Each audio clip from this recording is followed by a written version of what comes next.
Shalom saudara, bagaimana kabarnya? Saya berharap keadaan saudara sekalian dalam keadaan sehat dan senantiasa disertai oleh Tuhan kita, Yesus Kristus.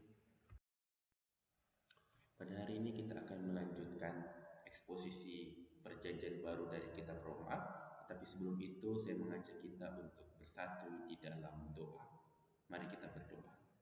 Bapa di dalam sorga, kami bersyukur atas anugerah yang Kau berikan kepada kami. Kami diizinkan satu kali lagi untuk datang menghampiri tatamu dan belajar kebenaran firman-Mu. Kiranya Tuhan yang menolong kami, supaya kami dapat memahami kebenaran-Mu dan menghidupi kebenaran-Mu dalam kehidupan kami. Terima kasih Bapa, terpujilah nama-Mu. Di dalam nama Tuhan Yesus Kristus, kami berdoa dan bersyukur. Amin. Sebelum kita akan masuk kepada firman Tuhan, saya mengajak kita untuk membaca pengakuan iman rasuli. Aku percaya kepada Allah, Bapa yang Maha Kuasa, Khalik langit dan bumi, dan kepada Yesus Kristus, anaknya yang tunggal Tuhan kita, yang dikandung dari Roh Kudus, lahir dari anak darah Maria, yang menderita sengsara di bawah pemerintahan Pontius Pilatus, disalibkan, mati dan dikuburkan, turun ke dalam kerajaan maut, pada hari yang ketiga bangkit pula dari antara orang mati, naik ke surga, duduk di sebelah kanan Allah Bapa yang Maha Kuasa, dan dari sana Ia akan datang untuk menghakimi orang yang hidup dan yang mati. Aku percaya kepada Roh Kudus, gereja yang kudus dan am, persekutuan orang kudus, pengampunan dosa, kebangkitan tubuh dan hidup yang kekal. Amin. Pada hari ini kita akan membahas eksposisi Roma pasal 2 ayat 17 sampai dengan ayat yang ke-29. Saya mengajak kita untuk membaca teks kita hari ini, yaitu Roma pasal 2 ayat 17 sampai dengan ayat yang ke-29. Bunyi firman Tuhan demikian. Tetapi jika kamu menyebut dirimu orang Yahudi dan bersandar kepada hukum Taurat, bermegah dalam Allah dan tahu akan kehendaknya, dan oleh karena diajar dalam hukum Taurat dapat tahu mana yang baik dan mana yang tidak, dan yakin bahwa engkau adalah penuntun orang buta dan terang bagi mereka yang di dalam kegelapan, pendidik orang bodoh dan pengajar orang yang belum dewasa, karena dalam hukum Taurat engkau memiliki kegenapan segala kepandaian dan kebenaran. Jadi bagaimanakah engkau yang mengajar orang lain? Tidakkah engkau mengajar dirimu sendiri? Engkau yang mengajar jangan mencuri, mengapa engkau sendiri mencuri? Engkau yang berkata jangan berzina, mengapa engkau sendiri berzina? Engkau yang jijik akan segala berhala, mengapa engkau sendiri merampok rumah berhala? Engkau bermegah atas hukum Taurat, mengapa engkau sendiri menghina Allah dengan melanggar hukum Taurat itu? Seperti ada tertulis, sebab oleh karena kamulah nama Allah dihujat di antara bangsa-bangsa lain. Surat memang ada gunanya jika engkau mentaati hukum Taurat, tetapi jika engkau melanggar hukum Taurat, maka suratmu tidak ada lagi gunanya. Jadi jika orang yang tak bersunat memperhatikan tuntutan-tuntutan hukum Taurat, tidakkah ia dianggap sama dengan orang yang telah disunat? Jika demikian, maka orang yang tak bersunat tetapi yang melakukan hukum Taurat akan menghakimi kamu yang mempunyai hukum tertulis dan sunat tetapi yang melanggar hukum Taurat. Sebab yang disebut Yahudi bukanlah orang yang lahiriah Yahudi, dan yang disebut sunat bukanlah sunat yang dilangsungkan secara lahiriah, tetapi orang Yahudi sejati ialah dia yang tidak nampak keyahudiannya, dan sunat ialah sunat di dalam hati secara rohani, bukan secara hurufiah. Maka pujian baginya datang bukan dari manusia, melainkan dari Allah.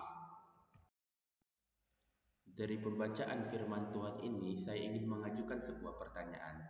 Apakah kita harus menjadi orang Yahudi untuk berkenan di hadapan Allah? Apakah kita harus menjadi orang Yahudi untuk dibenarkan di hadapan Allah? Kalau kita melihat pada ayat 17 sampai dengan ayat yang ke-20, kita melihat apa yang seharusnya dimiliki oleh orang-orang yang hidup di dalam ketaatan kepada hukum Taurat. Hal-hal ini seharusnya dimiliki oleh orang-orang yang menaati firman Tuhan. Nah, saya mengajak kita membaca kembali bagian tersebut, yaitu di dalam Roma pasal 2 ayat 17 sampai dengan ayat yang ke-20. Tetapi jika kamu menyebut dirimu orang Yahudi dan bersandar kepada hukum Taurat, bermegah dalam Allah dan tahu akan kehendaknya, dan oleh karena diajar dalam hukum Taurat dapat tahu mana yang baik dan mana yang tidak, dan yakin bahwa engkau adalah penuntun orang buta dan terang bagi mereka yang di dalam kegelapan, pendidik orang bodoh dan pengajar orang yang belum dewasa, karena dalam hukum Taurat engkau memiliki kegenapan segala kepandaian dan kebenaran. Kita tahu bahwa hukum Taurat itu sedang bicara mengenai 5 kitab yang ditulis oleh Musa, yaitu Kejadian, Keluaran, Imamat, Bilangan, dan Ulangan. Ini yang seharusnya dimiliki oleh orang-orang yang menaati hukum Taurat. Hal-hal sikap-sikap yang harus dimiliki oleh orang-orang yang menaati hukum Taurat. Tetapi kalau kita melihat kepada ayat-ayat yang selanjutnya, yaitu pada ayat 21 sampai dengan ayat yang ke-24, kita melihat bahwa Paulus memaparkan sebuah fakta bahwa orang-orang yang mengajarkan hukum Taurat, dan kalau kita memperhatikan, Paulus sedang menyampaikan kepada orang-orang Yahudi Kristen di Roma. Mereka menuntut orang non-Yahudi yang percaya kepada Kristus untuk melakukan hukum Taurat, tapi mereka sendiri melanggar hukum Taurat itu. Berapa banyak dari kita yang menuntut orang lain untuk hidup seperti kita, tetapi kita sendiri seringkali melanggar aturan-aturan atau prinsip-prinsip kita. Berapa banyak dari kita yang menyuruh orang untuk memiliki standar iman, standar moral tertentu di dalam Kristus, tetapi kita sendiri itu masih terus-menerus bergumul dengan dosa itu, bahkan tidak ingin berproses di dalam dosa itu. Berapa banyak dari kita yang ingin orang lain itu setia dalam saat teduh, tapi kita sendiri tidak setia di dalam saat teduh. Berapa banyak dari kita yang menyuruh orang lain baca Alkitab, merenungkan Alkitab, tapi kita sendiri tidak setiap hari membaca firman Tuhan dan merenungkan firman Tuhan itu. Itulah yang sering terjadi di dalam hidup dan dunia ini, yaitu bahwa kita seringkali menuntut orang lain untuk menjadi rohani pada standar tertentu, tetapi kita sendiri tidak melakukan hal tersebut. Kita memaksakan orang lain untuk mentaati Tuhan, tetapi kita sendiri sering melanggar perintah Tuhan. Itu sebabnya Paulus mengatakan dalam ayat 24, seperti ada tertulis, sebab oleh karena kamu nama Allah dihujat di antara bangsa-bangsa lain. Selanjutnya kalau kita memperhatikan pada ayat 25 sampai dengan ayat 29, kita melihat bahwa Paulus menekankan apa yang utama. Yang utama itu bukanlah melakukan hukum Taurat, tetapi menangkap esensi dari setiap aturan hukum Taurat. Apakah kita sudah melihat esensi dari hukum Taurat? Apakah kita sudah melihat bahwa yang Tuhan inginkan bukanlah melakukan surat lahiriah itu semata, tetapi yang Tuhan inginkan adalah kita melakukan sunat hati. Yang Tuhan inginkan adalah kita menangkap esensi dari setiap aturan hukum Taurat yang Tuhan berikan. Tuhan ingin kita melihat esensi dari setiap aturan itu, dan sunat hati itu sudah bicara mengenai hati kita yang senantiasa kita serahkan seluruhnya kepada Tuhan. Pasti ada gesekan. Yesus sendiri berkata, barang siapa ingin mengikuti aku, ia harus menyangkal dirinya, memangkul salib dan mengikut aku. Itu berarti ketika kita menyunatkan hati kita, maka kita tahu bahwa di situ kita akan terus berproses dari waktu ke waktu, dan proses itu belum tentu adalah proses yang indah, belum tentu adalah proses yang kita rasa baik-baik saja menurut pandangan kita, tetapi kita tahu bahwa ujung dari proses itu adalah kebaikan bagi kita. Kita mempersembahkan seluruh hidup kita kepada Tuhan. Tuhan yang sudah mengasihi kita lebih dahulu, seperti yang dikatakan di dalam 1 Yohanes, bahwa kita bisa mengasihi Allah karena Allah terlebih dahulu mengasihi kita, karena Dia adalah Allah yang adalah kasih.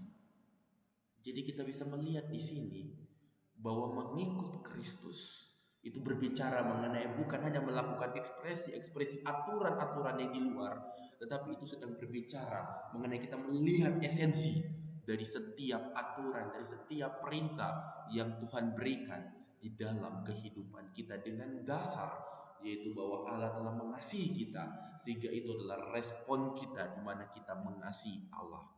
Saya ingin menutup dengan ayat firman Tuhan di dalam Roma pasal 12 ayat 1 sampai dengan ayat yang kedua yang berbunyi demikian. Karena itu saudara-saudara, demi kemurahan Allah, aku menasihatkan kamu supaya kamu mempersembahkan tubuhmu sebagai persembahan yang hidup, yang kudus dan yang berkenan kepada Allah. Itu adalah ibadahmu yang sejati. Janganlah kamu menjadi serupa dengan dunia ini, tetapi berubahlah oleh pembaharuan budimu, sehingga kamu dapat membedakan manakah kehendak Allah, apa yang baik, yang berkenan kepada Allah, dan yang sempurna. Kiranya renungan ini menolong kita untuk melihat bahwa hukum yang membuat kita berkenan di hadapan Allah bukanlah hukum, tetapi Tuhanlah yang berkenan kepada kita, sehingga seharusnya kita memberikan seluruh hidup kita kepadanya. Hukum tidak membuat kita berkenan kepada Allah, Tuhanlah yang berkasih karunia, berkenan dalam kehidupan kita. Dan karena Tuhan telah berkenan kepada kita, karena Tuhan telah mengasihi kita, karena Tuhan telah menganugerahkan keselamatan kepada kita, sehingga kita rindu melakukan hukum Tuhan di dalam hidup ini. Saya akan menutup renungan ini dengan doa. Mari kita bersatu di dalam doa. Bapa di dalam sorga, kami sungguh bersyukur karena kami telah mendengar kebenaran firman Tuhan pada hari ini. Kiranya kebenaran ini mengingatkan kami bahwa Engkau adalah Allah yang penuh dengan kasih, dan Engkau ingin setiap apa yang kami lakukan itu didasarkan kepada kasih. Bila kami melihat bahwa Tuhan sudah berkenan kepada kami lebih dahulu, sehingga ketika kami melakukan semua hukum Taurat, kami tahu bahwa kami harus melihat esensi dari semua hukum itu, karena itulah yang dikehendaki Tuhan. Tolong kami Tuhan, supaya kami dapat melakukan semuanya itu, dan biarlah kami melihat semuanya itu semata-mata kasih dan anugerah Tuhan di dalam kehidupan kami. Terima kasih Tuhan Yesus. Kiranya Roh Kudus yang senantiasa memimpin, menuntun, dan menyertai kami.